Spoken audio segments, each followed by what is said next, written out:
Hi children. So by now you must have gone through your first chapter, that was of food and digestion. Today we will begin with the new one, teeth and microbes. Let's learn about teeth in detail. Okay?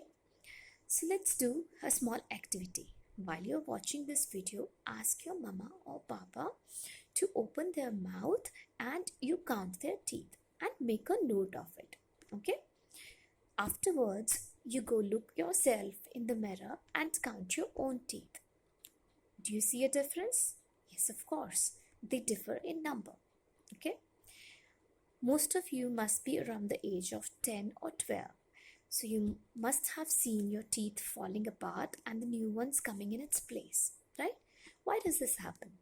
Because as a kid, when you're growing up, you have baby teeth, also known as milk teeth, which fall out one by one, and the new ones, also known as permanent teeth, take their place. Okay, so all adults have permanent set of teeth, whereas kids up to the age of 12 have milk teeth. Got it? Now look yourself in the mirror once again and take a look at the shape of all the teeth. There is a difference, right? Now, why is that so? Why do all teeth differ? That is because they need to perform different functions, right? When you are eating food, you don't just cut or bite it. You also crush it, you also grind it, and you also chew it before you swallow it down, correct? So to perform all these functions, different shapes of teeth help us. How? There are mainly 4 types of teeth. Number 1, incisors. Okay, they are chisel shaped, 4 in front lower jaw and 4 in front upper jaw. And then next to that we have our canines. Canines are sharp and pointed. They help us in tear the food, just like the carnivores animals. All carnivores are flesh eaters, so they need big canines to tear the flesh. Then we have our premolars. We also known as nutcrackers. They help us crush our food. Then the last ones, next to premolars, we have our molars. Molars help us in grinding the food, and then last, it helps us in chewing the food before we swallow it. Got it? Once again, incisors or cutting teeth, canines or tearing teeth, premolars, nutcrackers, and last ones, molars. Okay? Another thing that we want to talk about today is the structure of tooth.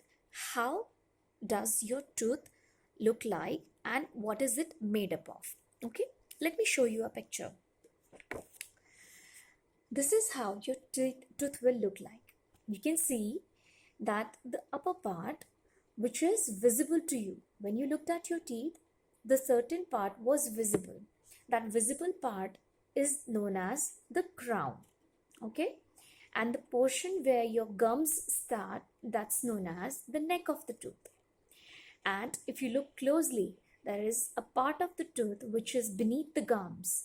Correct? And that part of the tooth is known as pulp. Okay? Apart from that, your tooth is made up of 3 different layers mainly. Number 1, enamel. It is the hardest outer cover of the tooth. It is the hardest substance in our body, harder than the bone. Second, the middle layer is known as dentine, which is also quite hard but not as much as enamel. Then the last one is your pulp. Okay, so pulp is the innermost softest layer where all the blood vessels and nerves run through it. Okay, this was all about how your tooth looks like. Now you see, your teeth play such an important part in your digestion process, so it is quite important to take good care of them. If you will not take good care of your teeth, then germs start growing on it and your teeth start decaying. Okay, so if you want a beautiful smile, then take really good care of your teeth. Thank you.